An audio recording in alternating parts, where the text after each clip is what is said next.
O deyirdi necə eləyim evdə oturum pul qazanırım. Bəli, vaxtı gəldi. Amma necə vaxtı gəldi?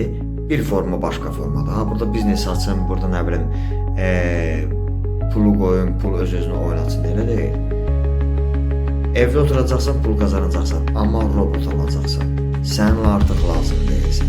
Nə sənin biliyin, nə də yaşın o gücə, nə fiziki gücün, nə biliyin sənin robotlarla baş eləməkdir. Çünki süni intellekt artıq işləyir, fiziki gücdə artıq robotdur. Robot alacaqsan, istehsalatlara verəcəksən. Səni yerə işləyəcək. Gücün çatacaq, alacaqsan, hər qiyməti də olacaq robotlar. Sıradan çıxacaq yeni robotu artıq zavoda verəcəksən. Nə qədər yaxşı robot alsan, qiymətə o qədər də sənin işin yaxşı gedəcək. Belə əziz izləyicilər, artıq fantaziya deyil, gerçəkdə robotlar başlayıb BMW və digər zavodlarda işləməyə. Robot alın, istehsalata verin, pul qazanın.